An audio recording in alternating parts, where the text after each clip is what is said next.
Levítico capítulo 2. A oferta de manjares é Cristo na sua humanidade. Vamos considerar agora a oferta de manjares, que, de uma maneira muito clara, apresenta a Cristo Jesus como homem. Assim como o holocausto simboliza Cristo na morte, a oferta de manjares representa-o na vida. Nem num nem no outro se trata da questão de levar o pecado. No holocausto vemos expiação, mas não é uma questão de levar o pecado, e não é imputação do pecado, e nem manifestação da ira por causa do pecado. Não se salienta a ideia de levar o pecado. Mas, claro, quando a expiação existe a questão de pecado. Como podemos saber isto? Porque tudo era consumido sobre o altar. Se houvesse nele alguma coisa referente à remoção do pecado teria sido consumado fora do arraial, veja Levítico 4 versos 1 a 12 com Hebreus 13 verso 11. Porém, na oferta de manjares nem sequer havia derramamento de sangue. Encontramos nela uma formosa figura de Cristo, como viveu, andou e serviu na terra. Este fato, em si, é suficiente para persuadir a mente espiritual a considerar esta oferta atentamente com oração. A humanidade pura e perfeita de nosso bendito Senhor é um tema que requer a atenção de todo o verdadeiro crente. É de recear que prevaleça muita liberdade de pensamento sobre este santo mistério. As expressões que às vezes se ouvem e se leem bastam para provar que a doutrina fundamental da encarnação não é compreendida como a palavra de Deus nola apresenta. Tais expressões podem, muito provavelmente, proceder de uma má compreensão da natureza verdadeira das suas relações e do verdadeiro caráter dos seus sofrimentos, mas seja qual for a causa que lhes dá origem, devem ser julgadas à luz das Sagradas Escrituras e rejeitadas. Infalivelmente, muitos dos que fazem uso dessas expressões recuariam com horror e justa indignação ante a verdadeira doutrina que elas encerram, se esta fosse exposta perante eles no seu verdadeiro e extenso caráter, e, por esta razão, deve haver o cuidado de não atribuir erro à verdade fundamental, quando pode muito bem ser apenas incorreção de linguagem. Existe, contudo, uma consideração que deve pesar grandemente nas apreciações de todo cristão, a saber, a natureza vital da doutrina da humanidade de Cristo. Encontra-se no próprio fundamento do cristianismo, e, por esta razão, Satanás tem procurado diligentemente, desde o princípio, induzir as pessoas em erro a este respeito. Quase todos os erros principais que se têm introduzido na Igreja professa revelam o propósito satânico de minar a verdade quanto à pessoa de Cristo. E até homens piedosos ao pretenderem combater esses erros caem, em muitos casos, em erros do lado oposto. Daí a necessidade de prestarmos atenção às próprias palavras de que o Espírito Santo fez uso para revelar este sagrado e profundo mistério. Na realidade, eu creio que, em todos os casos, a submissão à autoridade das Sagradas Escrituras e a energia da vida divina na alma são os melhores meios de proteção contra toda espécie de erro. Não são precisos grandes conhecimentos teológicos para preparar uma alma de modo a evitar erros a respeito da doutrina de Cristo. Se a palavra de Cristo habitar abundantemente na alma e o Espírito de Cristo estiver nela em poder, não haveria lugar para Satanás introduzir as suas sombrias e horríveis sugestões. Se o coração se compraz no Cristo das Escrituras, fugirá seguramente dos falsos cristos que Satanás lhe apresenta. Se nos alimentarmos da realidade de Deus, rejeitaremos sem hesitação as limitações de Satanás. Este é o melhor meio de escapar aos enredos do erro, qualquer que seja a sua forma e caráter. As ovelhas ouvem a sua voz, e o seguem, porque conhecem a sua voz. Mas, de modo nenhum, seguirão o estranho, antes fugirão dele, porque não conhecem a voz dos estranhos. João 10 versos 3 a 5. Não é necessário, de modo algum, estar-se habituado à voz de um estranho para se fugir dele. Tudo o que precisamos é conhecer a voz do bom pastor. Este conhecimento nos guarda da influência ardilosa de todos os estranhos.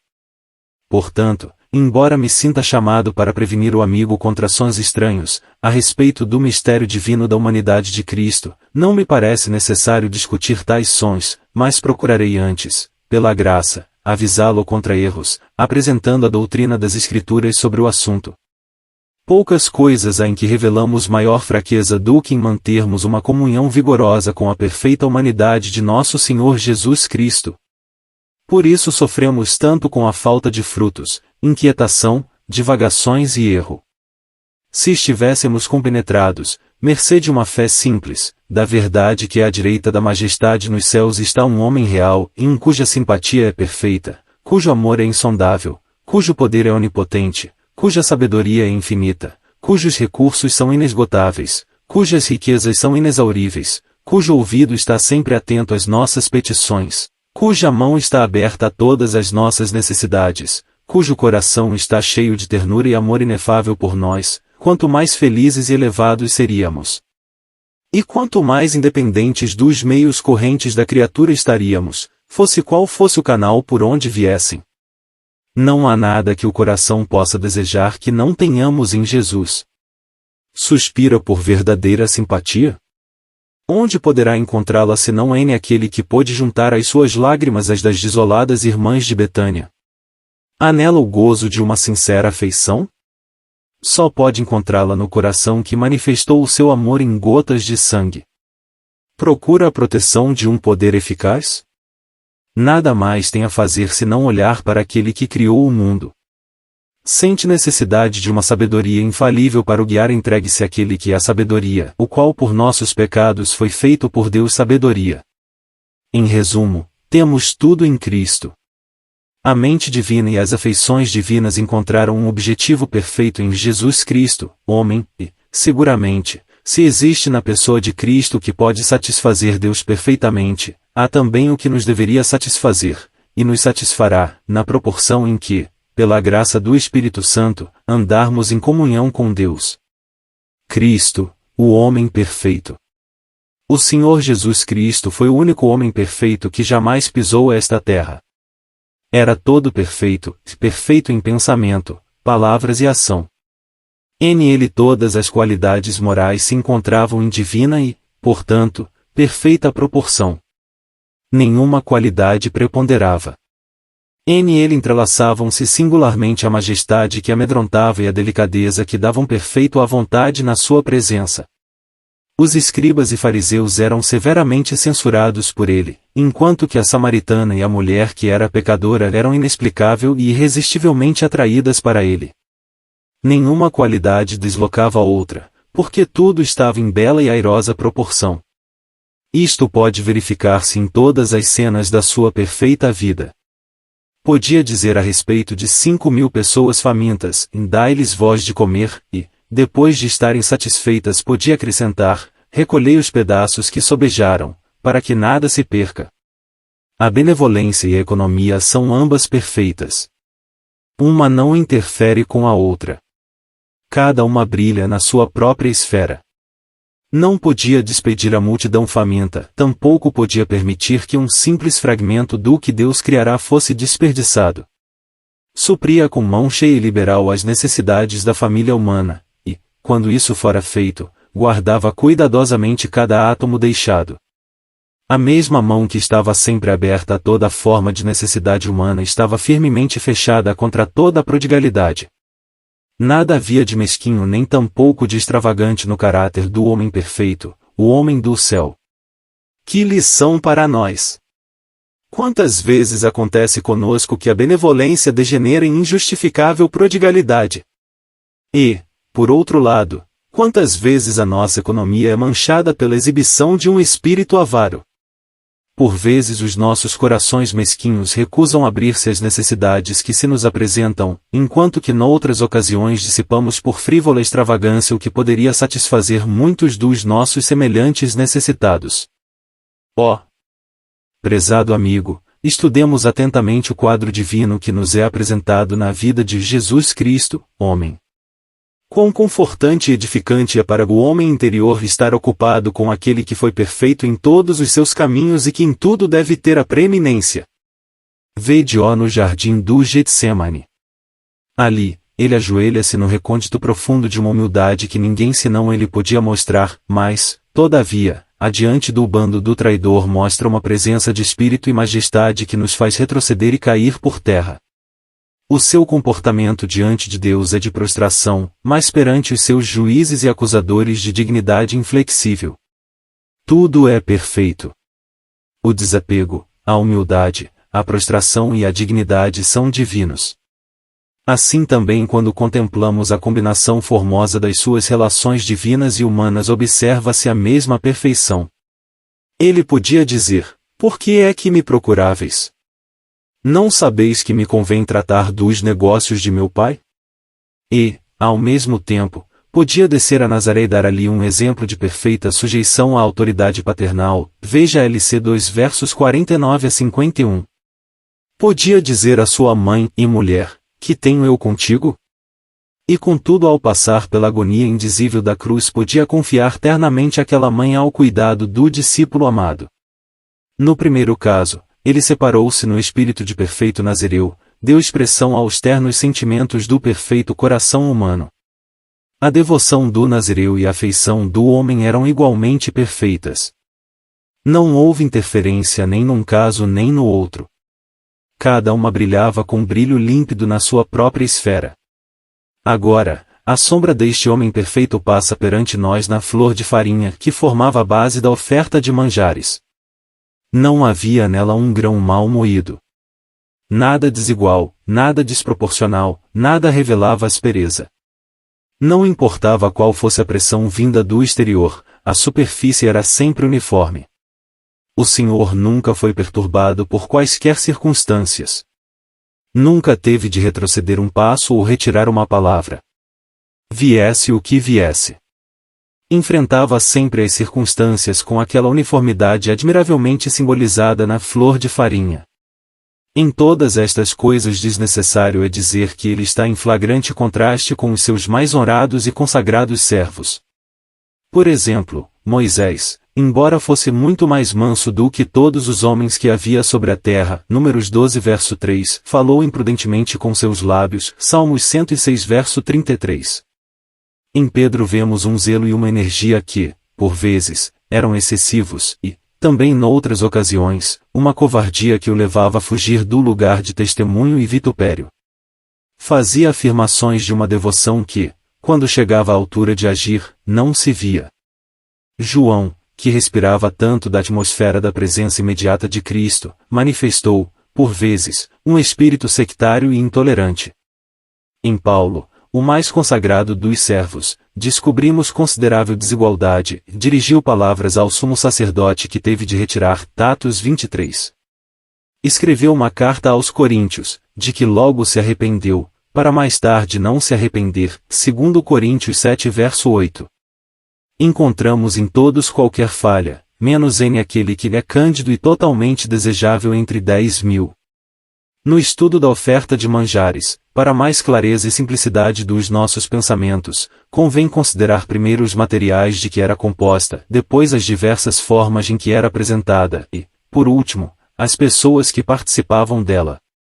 Os ingredientes da oferta de manjares. A flor de farinha amassada com azeite. Quanto aos materiais, a flor de farinha pode ser considerada como a base da oferta. Nela temos uma figura da humanidade de Cristo, na qual se encontram todas as perfeições. Nela se encontram também todas as virtudes prontas para ação eficiente, a seu tempo. O Espírito Santo deleita-se em mostrar a glória de Cristo, em o apresentar em toda a sua excelência incomparável, e em o apresentar diante de nós em contraste com tudo mais. Põe-no em contraste com Adão, até mesmo no seu melhor e mais elevado estado, como lemos, o primeiro homem, da terra, é terreno, o segundo homem, o Senhor, é do céu, 1 Coríntios 15 verso 47. O primeiro Adão, até mesmo no seu estado de inocência, era da terra, mas o segundo homem era o Senhor do céu. O azeite, na oferta de manjares, é um símbolo do Espírito Santo. Mas assim como o azeite é aplicado de um modo duplo, o Espírito Santo é apresentado num duplo aspecto, em relação com a encarnação do Filho. A flor de farinha era amassada com azeite e sobre ela era deitado azeite, versículos 5 e 6. Tal era o tipo, e no antítipo vemos o bendito Senhor Jesus Cristo, primeiro concebido e então ungido pelo Espírito Santo. Compare Mateus 1 verso 18 e 23 com capítulo 3 verso 16. Isto é divino. A exatidão é tão clara que provoca a admiração da alma. O mesmo Espírito que dita os ingredientes do tipo dá-nos os fatos ocorridos com o antítipo. O mesmo que referiu com assombrosa precisão as figuras e sombras do livro de Levítico deu-nos também o seu glorioso objetivo nas páginas do Evangelho. O mesmo Espírito sopra através das páginas do Velho e do Novo Testamento e permite-nos ver como um corresponde exatamente ao outro. A concepção da humanidade de Cristo, pelo Espírito Santo, no ventre da Virgem descobre um dos mais profundos mistérios que pode prender a atenção da mente renovada. E plenamente revelado no Evangelho de Lucas, e isto é inteiramente característico, visto que, através de todo esse Evangelho, parece ser objetivo especial do Espírito Santo revelar, na sua maneira eterna e divina, o homem Cristo Jesus. Em Mateus temos o Filho de Abraão, filho de Davi. Em Marcos temos o servo divino e o obreiro celestial. Em João temos o Filho de Deus, o Verbo eterno e a vida, luz, por quem todas as coisas foram feitas. Porém, o grande tema do Espírito Santo no Evangelho de Lucas é o Filho do Homem. Quando o anjo Gabriel anunciou a Maria a honra que lhe ia ser conferida em relação com a grande obra da encarnação, ela, não com espírito de ceticismo, mas de honesta ignorância, perguntou: como se fará isto, visto que não conheço o varão? Claramente, imaginava que o nascimento desta gloriosa pessoa que estava prestes a aparecer devia ser segundo os princípios normais da geração, e este seu pensamento torna-se, na infinita bondade de Deus, a ocasião de derramar luz sobre a verdade fundamental da encarnação. A resposta do anjo à pergunta da Virgem é muito interessante e merece ser considerada a fundo. E respondendo o anjo disse-lhe: descerá sobre ti o Espírito Santo, e a virtude do Altíssimo te cobrirá com a sua sombra, pelo que também o Santo, que de ti há de nascer, será chamado Filho de Deus. Lucas 1 verso 35. Desta magnífica passagem aprendemos que o corpo humano que o Filho eterno de Deus tomou foi formado pela virtude do Altíssimo. Um corpo me preparaste. Compare-se Salmos 40 verso 6 com Hebreus 10 verso 5.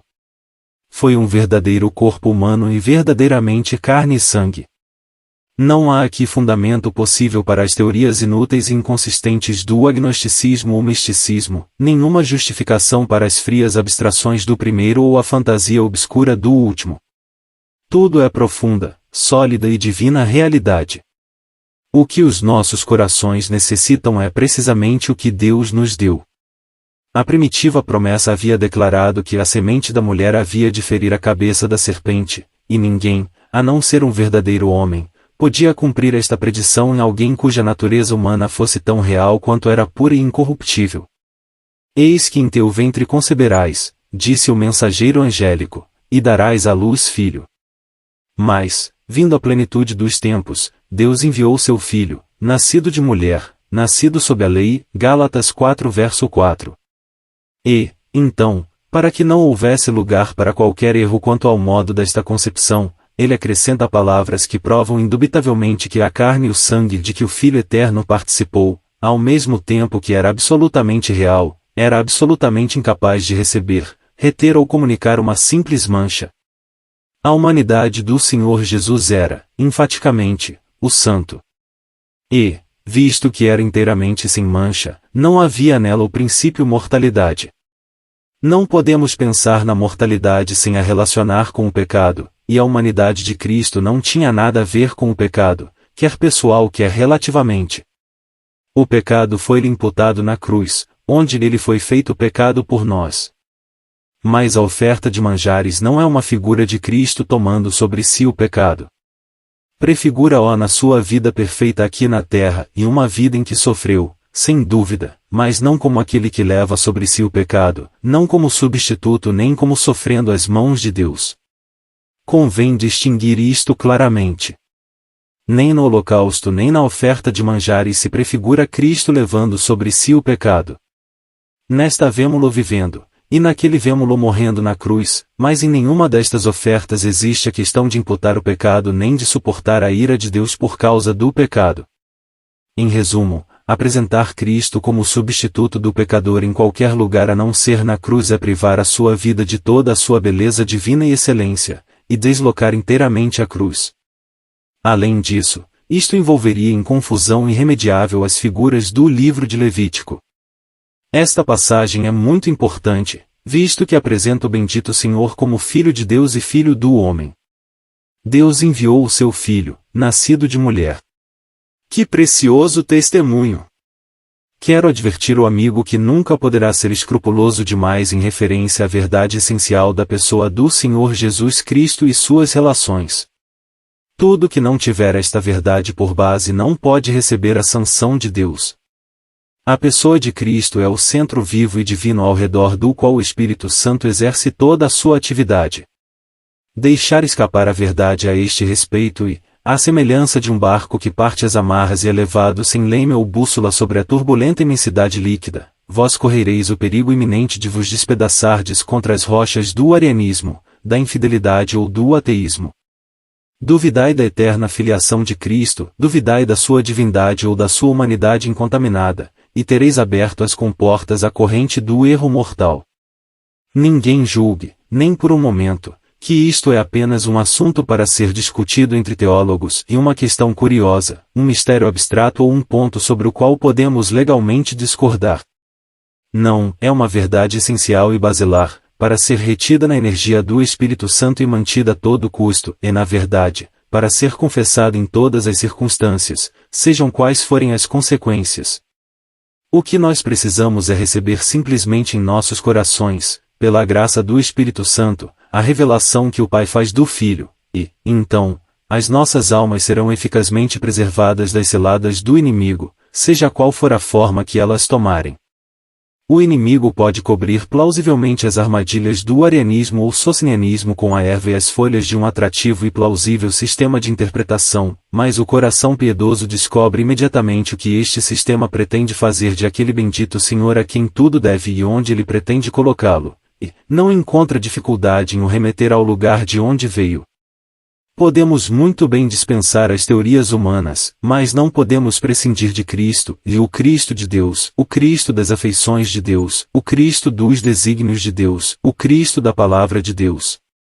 O Senhor Jesus Cristo, o Filho eterno de Deus, uma pessoa distinta da Trindade gloriosa, Deus manifestado em carne, Deus sobre todas as coisas, bendito eternamente, tomou um corpo que era inerente e divinamente puro, santo e sem possibilidade de contrair mancha, absolutamente isento de toda a semente ou princípio de pecado e mortalidade. A humanidade de Cristo era tal que ele podia a todo momento, tanto quanto lhe dizia pessoalmente respeito, voltar para o céu, de onde tinha vindo, e ao qual pertencia. Dizendo isto, não me refiro aos desígnios eternos do amor redentor ou do amor inalterável do coração de Jesus, e o seu amor por Deus, o seu amor pelos eleitos de Deus ou da obra que era necessária para ratificar o concerto eterno de Deus com a semente de Abraão e toda a criação. As próprias palavras de Cristo ensinam-nos que convinha que padecesse e ressuscitasse ao terceiro dia, Lucas 24 verso 46. Era necessário que sofresse para a perfeita manifestação e pleno cumprimento do grande mistério da redenção. Era seu clemente propósito trazer muitos filhos à glória. Não queria ficar só, e, portanto, ele, como o grão de trigo, devia cair na terra e morrer. Quanto melhor compreendermos a verdade da sua pessoa, tanto melhor compreenderemos a graça da sua obra.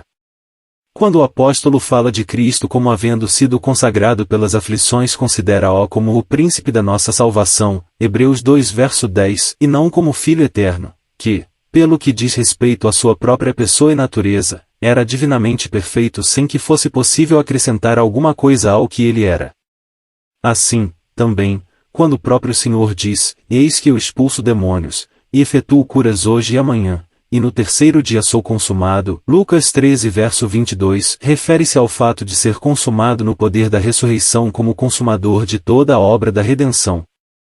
Tanto quanto lhe dizia respeito, ele podia dizer, até mesmo ao sair do jardim do Getsemane, ou pensas tu que eu não poderia, agora, orar a meu Pai e que ele não me daria mais de 12 legiões de anjos? Como, pois se cumpririam as Escrituras, que dizem que assim convém que aconteça. Mateus 26 versos 53 e 54. É bom que a alma seja esclarecida acerca disto, e é bom ter uma compreensão divina da harmonia que existe entre aquelas passagens das Escrituras que apresentam Cristo na dignidade essencial da sua pessoa e pureza da sua natureza e aquelas que o apresentam em relação com o seu povo e cumprindo a grande obra da redenção. Por vezes encontramos estes dois aspectos ligados na mesma passagem, como em Hebreus 5 versos 8 a 9, ainda que era filho, aprendeu a obediência, por aquilo que padeceu. E, sendo ele consumado, veio a ser a causa de eterna salvação para todos os que lhe obedecem. Devemos contudo lembrar que nenhuma destas relações em que Cristo entrou voluntariamente, quer como expressão do amor divino para com o mundo perdido, quer como servo dos desígnios divinos, podia de modo algum interferir com a pureza essencial, a excelência e a glória da sua pessoa.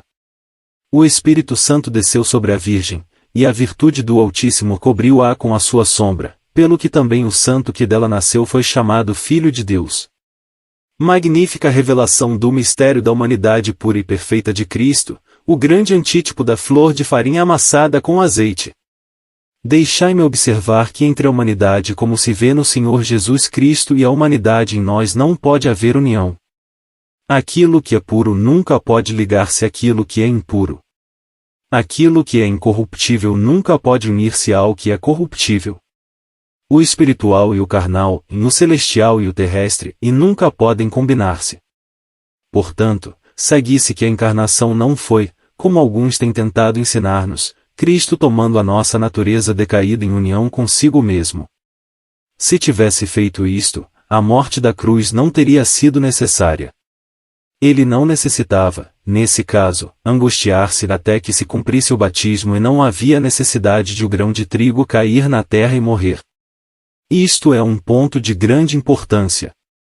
A mente espiritual deve ponderar atentamente este fato. Cristo não podia, de modo algum, tomar a natureza humana pecaminosa em união consigo. Ouvi o que o anjo disse a José no primeiro capítulo do Evangelho de Mateus. José, filho de Davi, não temas receber a Maria, tua mulher, porque o que nela está gerado é do Espírito Santo. Veja-se como a sensibilidade natural de José, assim como a piedosa ignorância de Maria, dão ocasião a uma revelação mais completa do santo mistério da humanidade de Cristo e como contribuem também para proteger essa humanidade contra todos os ataques blasfemos do inimigo. Como é então que os crentes são unidos a Cristo 1? É na encarnação ou na ressurreição? Na ressurreição certamente. Como é que isto se provai se o grão de trigo, caindo na terra, não morrer fica ele só? João 12 verso 24. Deste lado da morte não podia haver união entre Cristo e o seu povo. É no poder de uma nova vida que os crentes são unidos a Cristo. Eles estavam mortos em pecado, e ele, em perfeita graça, desceu e, apesar de puro e imaculado em si próprio, foi feito pecado, morreu para o pecado, tirou-o, ressuscitou triunfante sobre ele na ressurreição, tornou-se a cabeça de uma nova raça. Adão era a cabeça da velha criação, que caiu com ele. Cristo, pela sua morte, pôs-se a si próprio sob todo o peso da condição do seu povo, e havendo satisfeito tudo que era contra eles, ressuscitou vitorioso sobre tudo e levou-os consigo para a nova criação, da qual ele é o centro e chefe glorioso.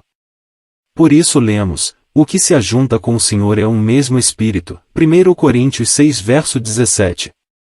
Mas Deus, que é riquíssimo em misericórdia, pelo seu muito amor com que nos amou, estando nós ainda mortos em nossas ofensas, nos vivificou juntamente com Cristo, pela graça sois salvos, e nos ressuscitou juntamente com Ele, e nos fez assentar nos lugares celestiais, em Cristo Jesus, Efésios 2 versos 4 a 6. Porque somos membros do seu corpo, da sua carne e dos seus ossos, Efésios 5 verso 30. E, quando vós estáveis mortos nos pecados e na incircuncisão da vossa carne, vos vivificou juntamente com ele, perdoando-vos todas as ofensas, Colossenses 2 verso 13. Poderíamos multiplicar as passagens, porém as que reproduzimos são amplamente suficientes para provar que não foi na encarnação mas na morte que Cristo tomou uma posição na qual o seu povo pôde ser vivificado com ele. Isto parece insignificante ao amigo, examine-o à luz da Escritura. Pese todas as consequências. Considere-o em relação com a pessoa de Cristo, com a sua vida e com a sua morte, com a nossa condição, por natureza, na velha criação, e o nosso lugar, por misericórdia, na nova. Considere-o assim, e estou persuadido que não voltará a considerá-lo como um assunto de pouca importância. De uma coisa, pelo menos, pode o amigo estar certo, que o autor destas páginas não escreveria uma simples linha para provar este ponto, se não o considerasse pleno dos mais importantes resultados. O conjunto da revelação divina está unido de tal maneira e tão bem ajustado pela mão do Espírito Santo, é tão consistente em todas as suas partes, que se uma verdade é alterada todo o seu arco é prejudicado. Esta consideração deveria bastar para produzir na mente de todo o cristão uma santa atitude de precaução, a fim de evitar que, por qualquer golpe rude, ele possa prejudicar a beleza da superestrutura. Cada pedra deve ser deixada no seu lugar divinamente marcado, e a verdade acerca da pessoa de Cristo é incontestavelmente a pedra principal da abóbada. A flor de farinha sobre a qual deitarás azeite.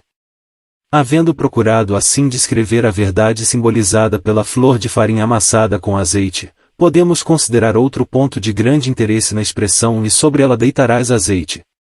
Nisto temos uma figura da unção do Senhor Jesus Cristo pelo Espírito Santo.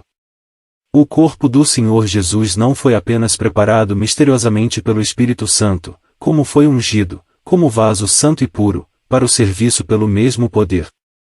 E aconteceu que, como todo o povo se batizava, sendo batizado também Jesus, orando ele, o céu se abriu e o Espírito Santo desceu sobre ele, em forma corpórea, como uma pomba, e ouviu-se uma voz do céu que dizia: Tu és o meu filho amado, em ti me tenho comprazido. Mateus 2 versos 21 e 22. O fato de o Senhor Jesus ter sido ungido pelo Espírito Santo antes da sua entrada no ministério público é, praticamente, da máxima importância para todo aquele que deseja realmente ser verdadeiro e eficiente servo de Deus. Embora concebido quanto à sua humanidade pelo Espírito Santo, posto que na sua própria pessoa fosse Deus manifestado em carne, se bem que a plenitude da divindade habitasse corporalmente em ele, contudo, é bom notar que, quando se manifesta como homem, para fazer a vontade de Deus na terra, qualquer que fosse essa vontade, quer pregando o Evangelho, ou ensinando nas sinagogas, quer curando os enfermos ou purificando os leprosos, quer expulsando os demônios, alimentando os famintos ou ressuscitando os mortos, fez tudo pelo Espírito Santo. O vaso santo e celestial em que aprouve ao Deus Filho aparecer no mundo foi formado, ungido e dirigido pelo Espírito Santo. Que profunda e santa lição para nós! Uma lição tão necessária como salutar. Quão propensos somos a correr sem sermos enviados! Quão propensos a atuar na energia da carne! Quanto daquilo que se parece com ministério não é somente atividade inquieta e profana de uma natureza que nunca foi medida nem julgada na presença divina. Na realidade, nós precisamos de contemplar atentamente a nossa divina oferta de manjares para compreendermos melhor o significado da flor de farinha amassada com azeite. Precisamos de meditar profundamente sobre o próprio Cristo, que, apesar de possuir, na sua própria pessoa, poder divino, contudo, fez toda a sua obra, operou todos os seus milagres, e, finalmente, ofereceu-se a si mesmo imaculado a Deus pelo Espírito Eterno. Hebreus 9 verso 14. Ele podia dizer: Eu expulso os demônios pelo Espírito de Deus. Mateus 12 verso 28. Nada tem qualquer valor senão aquilo que é realizado pelo poder do Espírito Santo. Um homem pode escrever, porém se a sua pena não for guiada e usada pelo Espírito Santo, as suas linhas não produzirão resultados permanentes. Um homem pode falar, mas se os lábios não forem ungidos pelo Espírito Santo, as suas palavras não criarão raízes. Isto merece a nossa solene consideração, e, se for devidamente ponderado, levar-nos a muita vigilância sobre nós próprios e a uma dependência fervorosa do Espírito Santo. O que precisamos é despojarmos-nos inteiramente do ego, a fim de haver lugar para o Espírito agir por nosso intermédio. E impossível que um homem cheio de si mesmo possa ser o vaso do Espírito Santo. Um tal homem deve primeiro despojar-se de si mesmo, E então o Espírito Santo pode usá-lo. Quando contemplamos a pessoa e o ministério do Senhor Jesus, vemos como em todas as cenas e circunstâncias, atua pelo poder direto do Espírito Santo. Havendo tomado seu lugar, como homem, no mundo, mostrou que o homem deve viver não somente da palavra mas atuar pelo Espírito de Deus. Ainda que, como homem, a sua vontade era perfeita, e os seus pensamentos, as suas palavras e as suas obras eram em tudo perfeitas, contudo não atuava senão pela direta autoridade da palavra e pelo poder do Espírito Santo. Ó! Se nisto, como em tudo mais, nós pudéssemos seguir mais de perto e fielmente nas suas pisadas. Então o nosso ministério seria verdadeiramente eficaz, o nosso testemunho mais fecundo e toda a nossa vida para a glória de Deus. O incenso.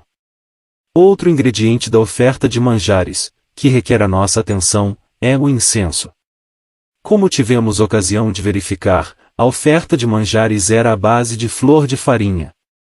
O azeite e o incenso eram os dois principais ingredientes acrescentados e, na realidade, a relação entre estes dois é muito instrutiva.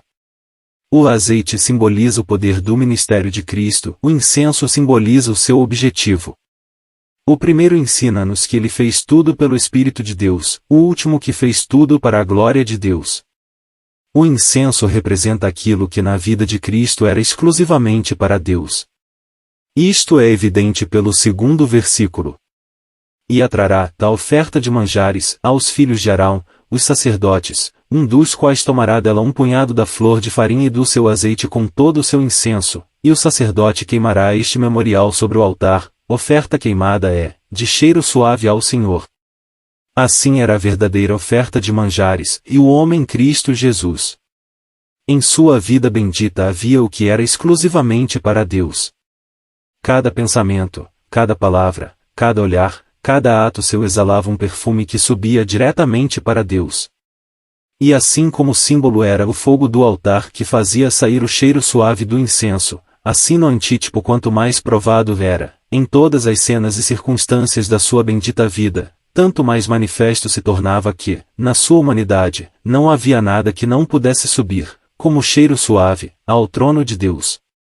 Se no holocausto vemos Cristo oferecendo-se a si mesmo imaculado a Deus, na oferta de manjares vemo-lo apresentar a Deus toda a excelência intrínseca da sua natureza humana e perfeita atividade. Um homem perfeito, vazio de si, obediente, na terra, fazendo a vontade de Deus, agindo pela autoridade da palavra e mediante o poder do Espírito, exalava um perfume suave que só podia ter aceitação divina. O fato de todo o incenso ser consumido sobre o altar revela a sua importância da maneira mais simples. O sal. Agora só nos falta considerar um ingrediente que fazia parte da oferta de manjares, a saber, o sal. E toda a oferta dos teus manjares salgarás com sal, e não deixarás faltar à tua oferta de manjares o sal do concerto do teu Deus, em toda a tua oferta oferecerás sal. A expressão o sal do concerto revela o caráter permanente desse concerto. Deus mesmo tem ordenado assim o seu emprego em todas as coisas para que nunca haja alteração e nenhuma influência poderá corrompê-lo. Sob o ponto de vista espiritual e prático, é impossível dar demasiado apreço a um tal ingrediente. A vossa palavra seja sempre agradável, temperada com sal. Colossenses 4 verso 6. Em todas as conversas, o homem perfeito mostrava sempre o poder deste princípio. As suas palavras não eram simplesmente palavras de graça, mas palavras de penetrante poder e palavras divinamente adaptadas para preservar de toda a mancha e influência corrupta. Nunca pronunciou uma palavra que não fosse perfumada com incenso e temperada com sal. O primeiro era de todo agradável a Deus, o último, o mais proveitoso para o homem. Às vezes, infelizmente, o coração corrompido do homem e o seu gosto viciado não podiam tolerar a acidez da oferta de manjares salgada por determinação divina. Observemos, por exemplo, a cena na sinagoga de Nazaré, Lucas 4 versos 16 a 29. O povo podia dar-lhe testemunho e todos se maravilham das palavras de graça que saíam da sua boca, mas logo que passou a temperar essas palavras com sal, que tão necessário era a fim de os preservar da influência corruptível do seu orgulho nacional, eles de boa vontade o teriam precipitado do cume do monte em que a sua cidade estava edificada. Assim também em Lucas 14, logo que as suas palavras de graça atraíram grandes multidões, ele deitou-lhes imediatamente o sal ao anunciar em palavras de santa fidelidade os resultados seguros de o seguirem. Vinde, que já tudo está preparado. Aqui estava a graça. Mas logo em seguida diz, qualquer de vós que não renunciar a tudo quanto tem não poder ser meu discípulo. Aqui estava o sal. A graça é atrativa, mas o sal é bom. Um discurso agradável pode ser popular, mas um discurso temperado com sal nunca o será. A multidão pode, em certas ocasiões e sob determinadas circunstâncias, seguir por um pouco de tempo o puro evangelho da graça de Deus, mas logo que o sal de uma aplicação fervorosa e fiel é introduzido, o auditório é reduzido ao número daqueles que foram trazidos sob o poder da palavra. Os ingredientes excluídos da oferta de manjares. O fermento. Havendo assim considerado os ingredientes que compunham a oferta de manjares, referiremos agora os que eram excluídos dela. Destes, o primeiro era o fermento. Nenhuma oferta de manjares, que oferecerdes ao Senhor, se fará com fermento.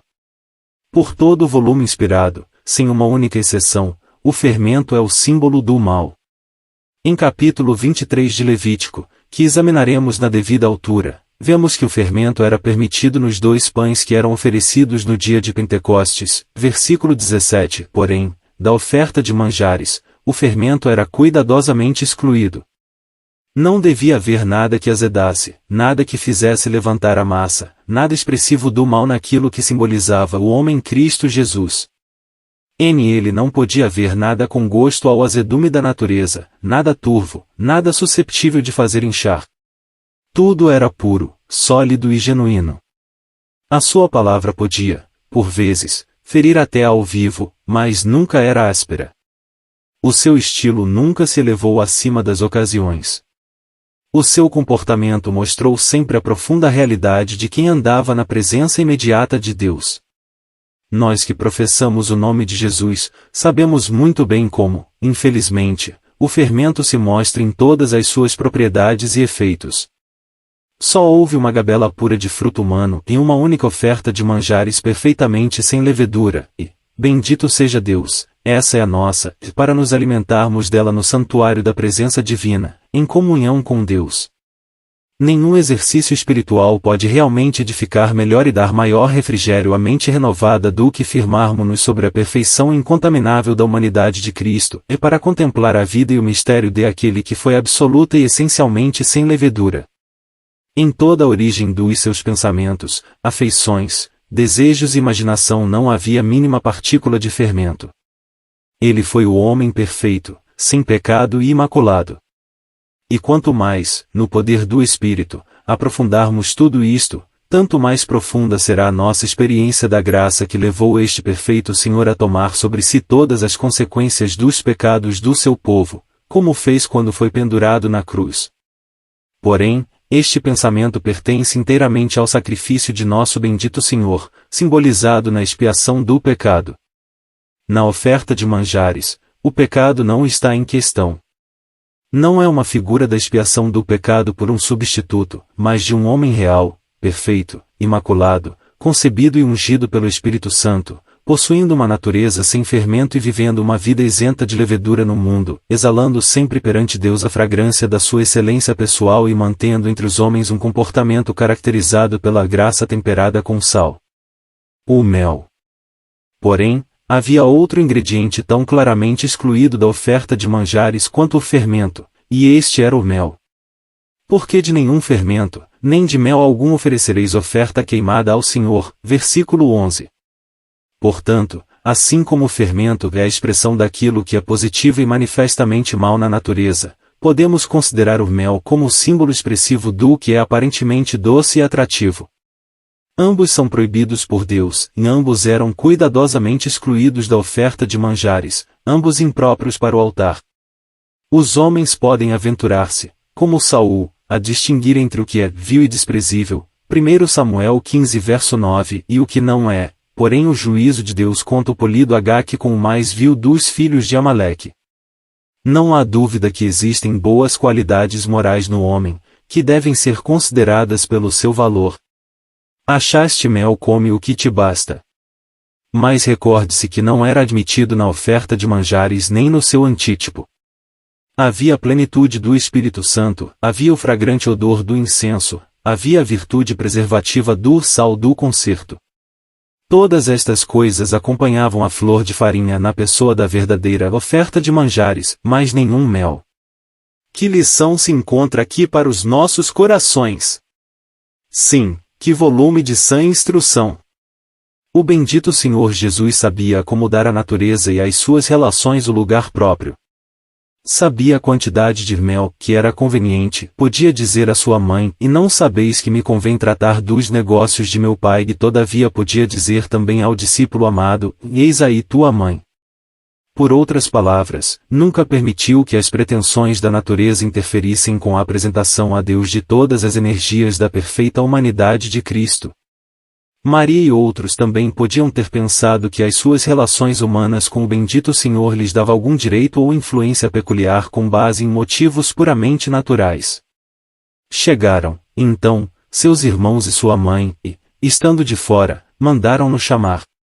E a multidão estava sentada ao redor dele, e disseram-lhe, eis que tua mãe e teus irmãos, segundo a carne, te procuram e estão lá fora. Marcos 3 versos 31 e 32. Qual foi a resposta de aquele que a oferta de manjares simbolizava em sua perfeição? Abandonou ele imediatamente a sua missão a fim de atender à chamada da natureza? De modo nenhum. Se o tivesse feito, teria sido a mesma coisa que misturar mel com a oferta de manjares, o que não podia ser permitido. O mel foi fielmente excluído nesta ocasião, assim como em todas as ocasiões em que os direitos de Deus deviam ser atendidos, e, em seu lugar, o poder do Espírito, o odor do incenso e as virtudes do sal foram ditosamente patenteados. E ele lhes respondeu, dizendo, quem é minha mãe e meus irmãos? E, olhando em redor para os que estavam assentados junto dele, disse, eis aqui minha mãe e meus irmãos. Porquanto qualquer que fizer a vontade de Deus, esse é meu irmão, e minha irmã, e minha mãe. Marcos 3 versos 33 a 35. Há poucas coisas que o servo de Cristo encontra mais difíceis do que harmonizar, com precisão espiritual, as pretensões das relações naturais, de forma a não as deixar interferir com os direitos do Mestre. No caso do nosso bendito Senhor, como bem sabemos, este ajustamento era divino. No nosso caso, acontece frequentemente que os deveres divinamente reconhecidos são abertamente negligenciados para dar lugar àquilo que imaginamos ser o serviço de Cristo. A doutrina de Deus é constantemente sacrificada à obra aparente do Evangelho. Porquanto é bom lembrar que a verdadeira dedicação parte sempre de um ponto em volta do qual estão inteiramente asseguradas todas as reivindicações de Deus. Se eu tenho uma colocação que requer os meus serviços desde as 10 às 16 horas todos os dias, não tenho direito de sair para fazer visitas ou pregar durante aquelas horas. Se estou estabelecido, sou forçado a manter a integridade desse negócio de uma maneira cristã. Não tenho direito de correr para lá e para cá para pregar, enquanto o meu negócio fica abandonado e em desordem, trazendo vergonha sobre a santa doutrina de Deus. Um homem pode dizer, eu sinto-me chamado para pregar o Evangelho e acho que o meu emprego ou negócio é um embaraço. Bem, se este divinamente chamado e apto para a obra do Evangelho e não podes conciliar as duas coisas, então renuncia à tua colocação ou liquida o teu negócio de uma maneira cristã e parte em nome do Senhor. Mas, claro, enquanto eu continuar no meu emprego ou mantiver o meu negócio, o meu trabalho no Evangelho deve partir de um ponto no qual os meus deveres nessa ocupação ou nesse negócio são inteiramente cumpridos. Isto é consagração. Tudo mais é confusão, por mais bem intencionado. Bendito seja Deus, temos um exemplo perfeito perante nós na vida do Senhor Jesus e ampla direção para o novo homem, na palavra de Deus, de forma que não há razão para cometermos erros nas diversas responsabilidades que formos chamados, na providência de Deus, a desempenhar ou quanto aos vários deveres que o governo moral de Deus tem estabelecido em relação com tais responsabilidades. A oferta de manjares em suas diversas formas. O segundo ponto do nosso assunto é a forma como era preparada a oferta de manjares. Isto era feito, como lemos, pela ação do fogo. Era cozida no forno, cozida na caçoula ou frita numa sertã. O processo de cozedura sugere a ideia de sofrimento. Mas visto que a oferta de manjares é chamada de cheiro suave, um termo que nunca é aplicado à expiação do pecado ou expiação da culpa, é evidente que há qualquer relação com o sofrimento do pecado, e não sugere o sofrimento sob a ira de Deus devido ao pecado, nem o sofrimento às mãos da justiça infinita como substituto do pecador. As duas ideias de cheiro suave e sofrimento pelo pecado são inteiramente incompatíveis, segundo a ordem da dispensação levítica. Se introduzíssemos a ideia do sofrimento pelo pecado na oferta de manjares, destruiríamos totalmente o seu símbolo. Ao contemplarmos a vida do Senhor Jesus, que, como já frisamos, é o principal assunto prefigurado na oferta de manjares, podemos notar três espécies distintas de sofrimento, a saber, sofrimento por amor da justiça, sofrimento em virtude da simpatia, e o sofrimento por antecipação. Sofrimento por amor da justiça. Como servo justo de Deus, ele sofreu no meio de uma cena em que tudo lhe era adverso, contudo isto era justamente o oposto do sofrimento pelo pecado. É da máxima importância distinguir entre estas duas espécies de sofrimento. Confundi-las conduzir-nos-ia a erros graves. Sofrer com um justo e manter uma atitude firme entre os homens a favor de Deus é uma coisa, sofrer em lugar do homem sob a mão de Deus é outra muito diferente. O Senhor Jesus sofreu por amor da justiça, durante a sua vida. Sofreu pelo pecado, na sua morte. Durante a sua vida os homens e Satanás sempre se lhe opuseram, e até mesmo na cruz empregaram todo o poder de que dispunham, mas depois de ter sido feito tudo o que podiam fazer e depois de haverem chegado, no seu ódio mortal, ao limite da oposição humana e diabólica, restava ainda uma região afastada de sombras impenetráveis e horror que tinha de ser percorrida por aquele que levava sobre si o pecado, no cumprimento da sua obra. Durante a sua vida, ele sempre andou na luz límpida do semblante divino. Porém, sobre a cruz de maldição a sombra negra do pecado interveio e ocultou essa luz e provocou esse brado misterioso, em Deus meu, por que me desamparaste? Foi um momento absolutamente único nos anais da eternidade. De vez em quando, durante a vida de Cristo na terra, o céu abriu-se para dar expressão à complacência divina em ele, mas na cruz Deus desamparou-o, porque ele estava oferecendo a sua alma em sacrifício pelo pecado. Se Cristo tivesse carregado com o pecado em toda a sua vida, então qual seria a diferença entre a cruz e qualquer outro período? Por que razão não foi ele desamparado por Deus durante toda a sua vida? Qual foi a diferença entre Cristo na cruz e Cristo no Monte da Transfiguração? Foi desamparado de Deus nesse monte? Estaria ele ali carregando com o pecado? Estas interrogações são muito simples, mas que deem a resposta àqueles que alimentam a ideia de uma vida com o peso do pecado. O fato simples é este: não houve nada quer na humanidade de Cristo, quer na natureza das suas relações, que pudesse, de modo algum, relacioná-lo com o pecado ou a ira ou a morte. Ele foi feito pecado na cruz, e ali suportou a ira de Deus e deu a sua vida, como perfeita expiação pelo pecado. Porém, nada disto encontra lugar na oferta de manjares. Na realidade, temos o processo de cozedura e a ação do fogo, e mais isto não é a ira de Deus. A oferta de manjares não era uma oferta pelo pecado, mas uma oferta de cheiro suave. Assim, a sua importância está definitivamente estabelecida e, além disso, a sua inteligente interpretação deve sempre preservar, com santo zelo, a verdade preciosa da humanidade imaculada de Cristo e verdadeira natureza das suas relações. Dizer que ele, por necessidade do seu nascimento, teve de carregar com o pecado, ou colocá-lo, por esse motivo, debaixo da maldição da lei e da ira de Deus, é contradizer toda a verdade de Deus respeitante à encarnação e verdade anunciada pelo anjo e repetida diversas vezes pelo apóstolo inspirado. Além disso, tal afirmação destrói todo o caráter e objetivo da vida de Cristo e rouba à cruz a sua glória característica. Diminui a significação do pecado e da expiação. Numa palavra, remove a pedra principal do arco da revelação e põe tudo em irremediável ruína e confusão em redor de nós. Sofrimento em virtude da simpatia. O Senhor Jesus também sofreu em virtude da simpatia e da compaixão, e este gênero de sofrimento nos faz penetrar nos segredos profundos do seu terno coração.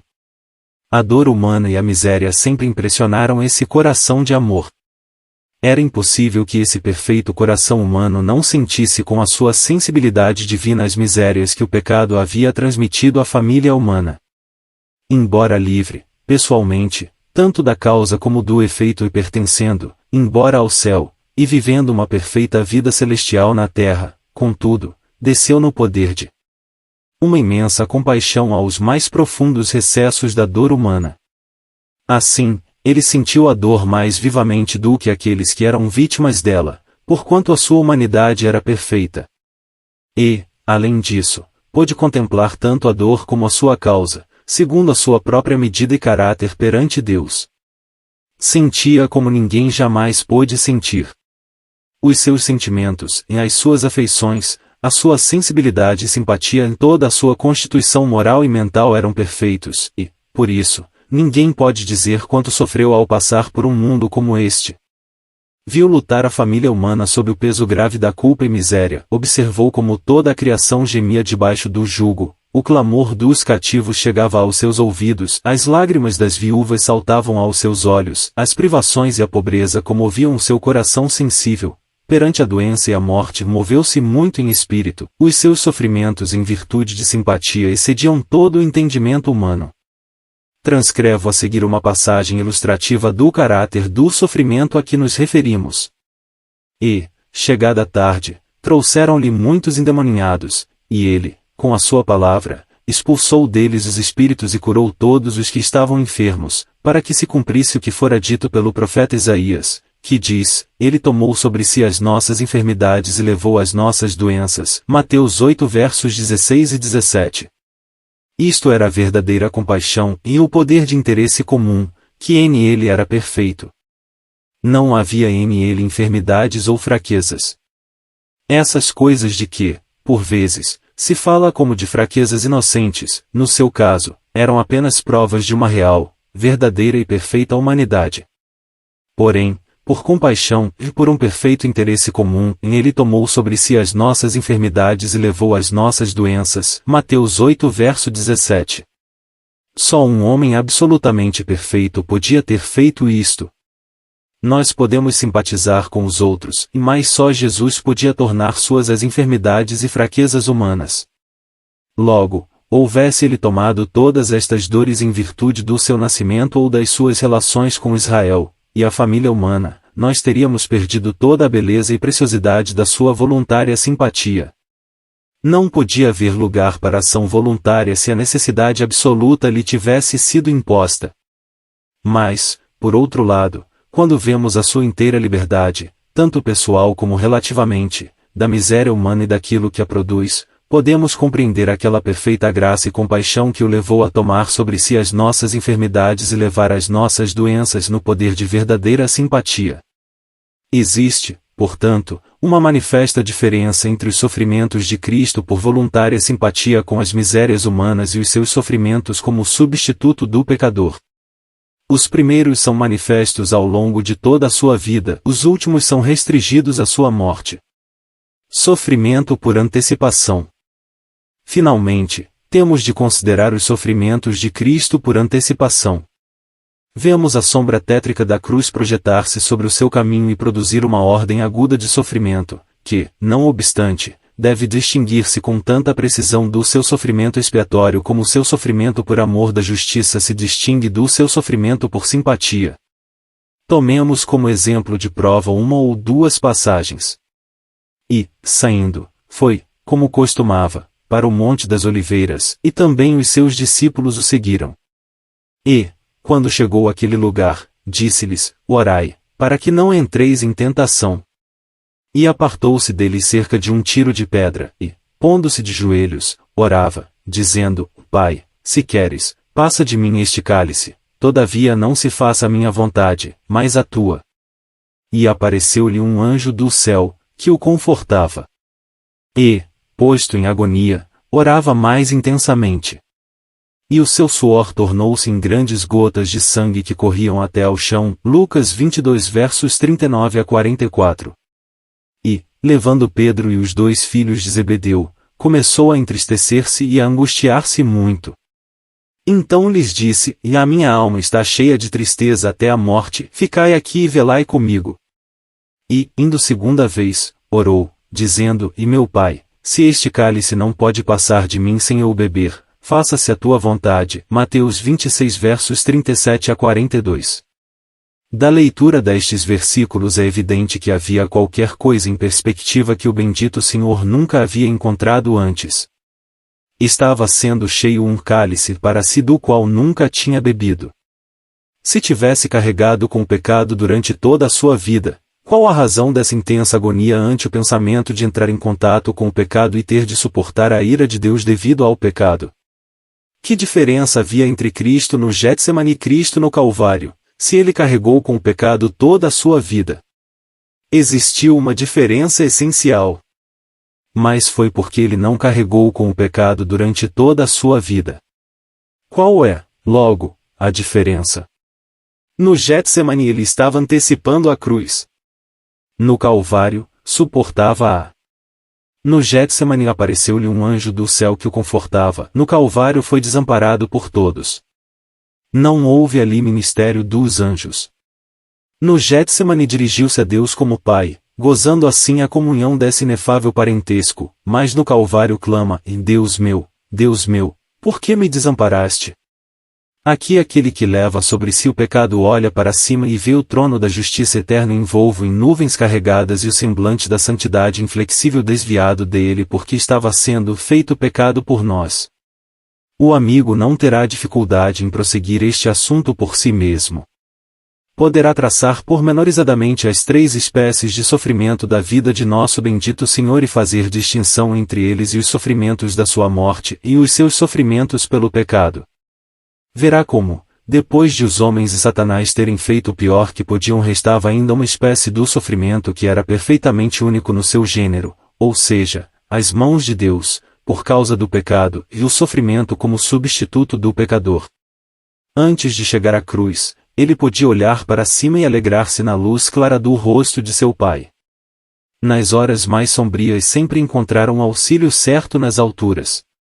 O caminho que trilhava na terra era escabroso.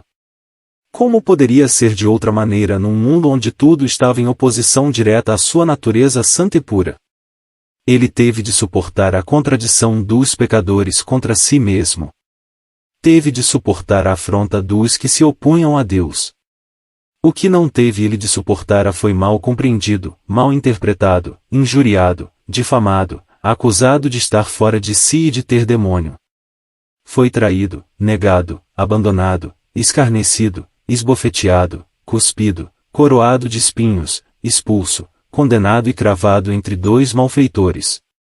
Todas estas coisas ele sofreu às mãos dos homens juntamente com os terrores indizíveis com que Satanás atormentou o seu espírito, mas, deixai-me repetir mais uma vez e com ênfase, depois de os homens e Satanás terem esgotado o seu poder e inimizade, o nosso bendito Senhor e Salvador tinha de suportar alguma coisa comparada com a qual tudo mais era como nada, e isto era a ocultação da face de Deus, em as 3 horas de trevas e terrível escuridão, durante as quais sofreu aquilo que ninguém senão Deus pode conhecer.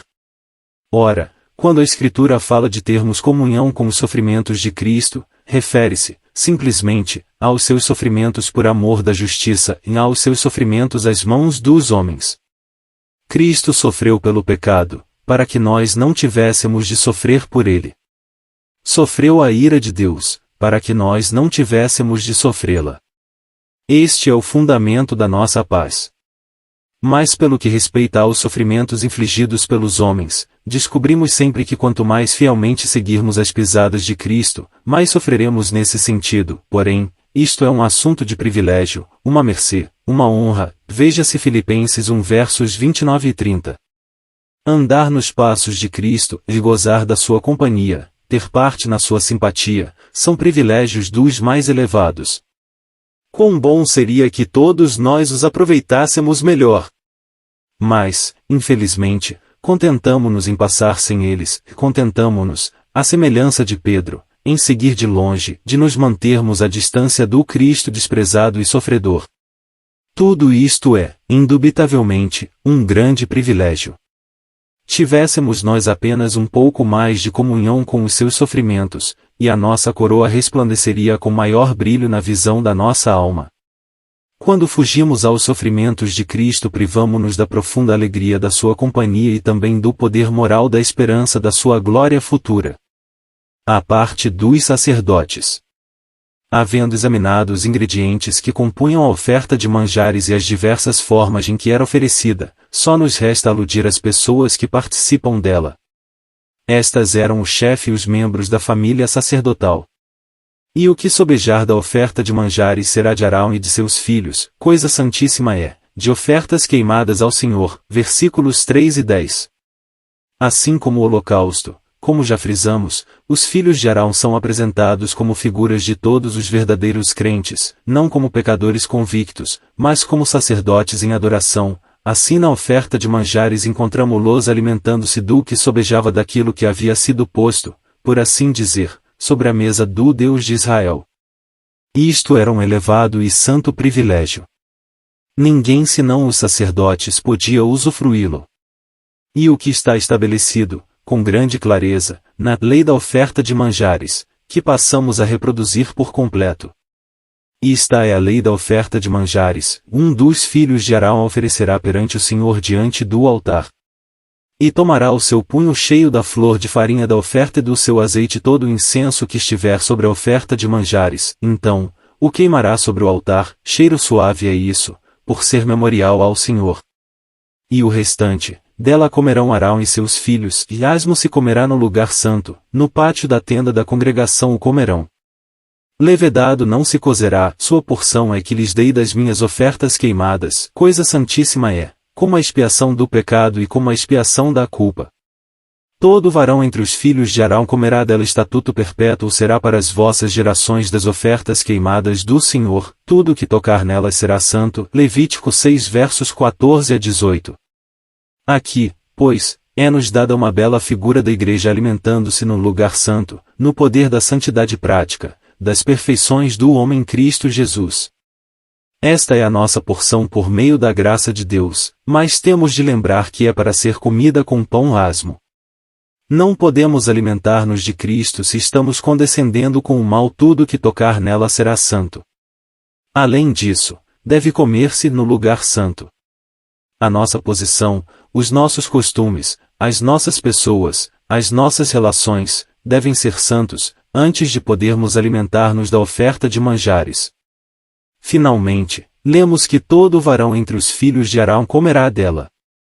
Quer dizer, é necessário verdadeira energia sacerdotal, segundo o pensamento divino a seu respeito, para se apreciar esta santa porção. Os filhos de Arão realçam a ideia de energia na ação sacerdotal. As suas filhas representam debilidade nessa mesma ação, veja Números 18 versos 8 a 13. Havia algumas coisas que os filhos podiam comer e que as filhas não podiam. Os nossos corações deveriam desejar ardentemente a medida mais elevada de energia sacerdotal, a fim de podermos desempenhar as mais elevadas funções sacerdotais e participar da ordem mais elevada do alimento sacerdotal. Em conclusão, devo acrescentar que, visto que somos feitos, mediante a graça, participantes da natureza divina, podemos, se vivermos na energia dessa natureza, seguir as pisadas de aquele que é prefigurado na oferta de manjares.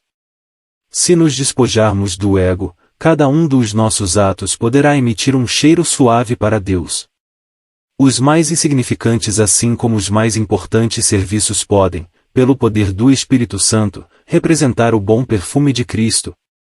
Fazer uma visita, escrever uma carta, exercer o ministério público da palavra, dar um copo de água fria a um discípulo do Senhor ou uma moeda a um pobre, sim, até os atos vulgares de comer e beber, podem todos exalar o perfume suave do nome e graça de Jesus.